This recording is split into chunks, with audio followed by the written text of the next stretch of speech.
But when you watch that video, how do you feel about yourself? And with that question from Bleacher Report's Taylor Rooks, we revisit the punch.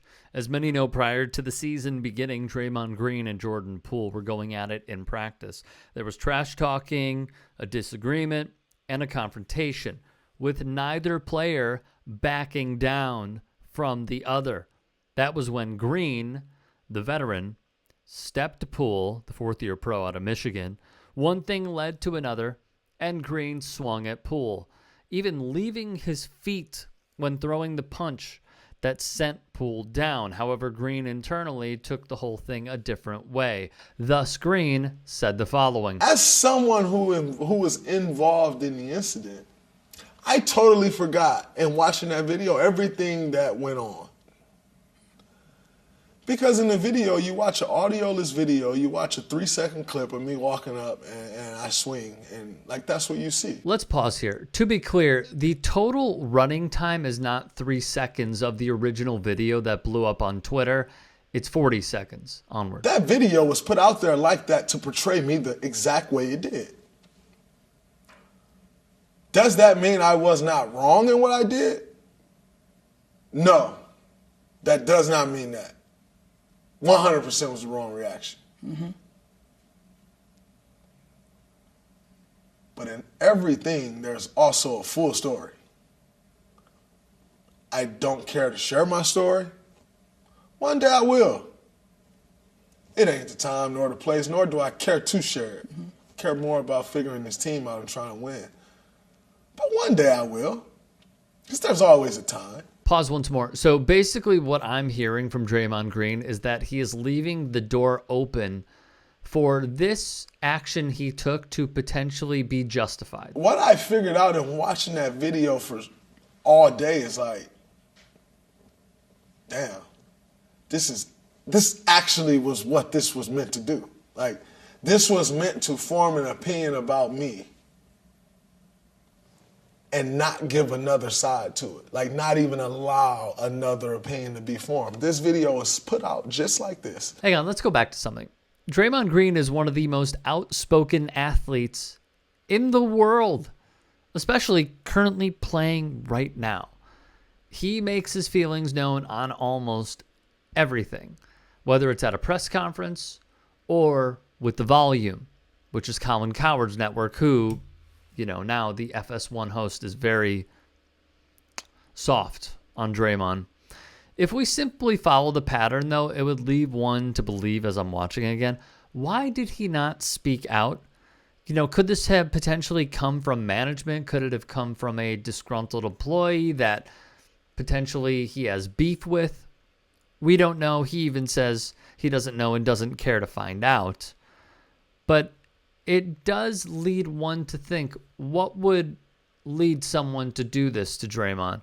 I also find it kind of troubling that Green continues to harbor back on, they put this out to make me look bad. When, if we're being very honest about the situation, Green is the one who attacked his teammate. And he is being chastised for going after a teammate and landing a haymaker on a teammate in practice. I am sympathetic to Green that someone would leak the video that's supposed to stay in-house. But if we're playing devil's advocate, it's fair to ponder, because he cannot believe this happened to him. Did it potentially happen with another teammate in practice? Because we heard the stories about, oh, it's just boys being boys and players going at each other. Well, has this happened previously? Would be a fair question to ask. Once that release, I'm experiencing so many emotions, right? Like, I'm upset. Like, how the hell does this get released? I'm like going through hell because you're, just at the sole discretion of public opinion. Whatever was going to be was going to be. And then the video comes out and everything changes. And so now I'm like, wow. But that's what this was intended to do. That's why this was released this way. Now, to be clear, this is not the same as a doctored video that we have seen on different platforms being promoted by false actors to put forward their point. This is actually what happened, just, of course, without the audio. Green is playing the PR man for himself, which he absolutely should do, especially when instances like this come about that questions one character and integrity. In fairness, the video has not been discussed for quite some time. The main point that is being discussed with the Golden State Warriors is why they are underachieving, why they are a 500 ball club at the time of this taping. The video coming out, you feel like was like a calculated thing for the video to come out? 100%. Okay. You ain't never seen another video from our practice. That camera gotta be on every day, right? Objectively speaking, this is where, in this conversation, the question should be posed. Okay?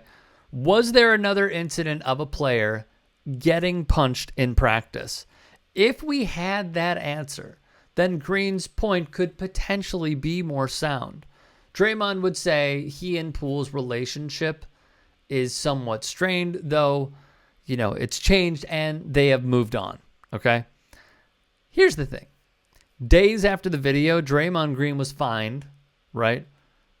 And then the money he lost was put back into his bank account and then some, because he received a $140 million extension. I conclude with this. Draymond should defend himself. I would hope that the truth comes out at some point if there is indeed an alternate angle to this entire story, but many questions remained, and unfortunately they were not answered.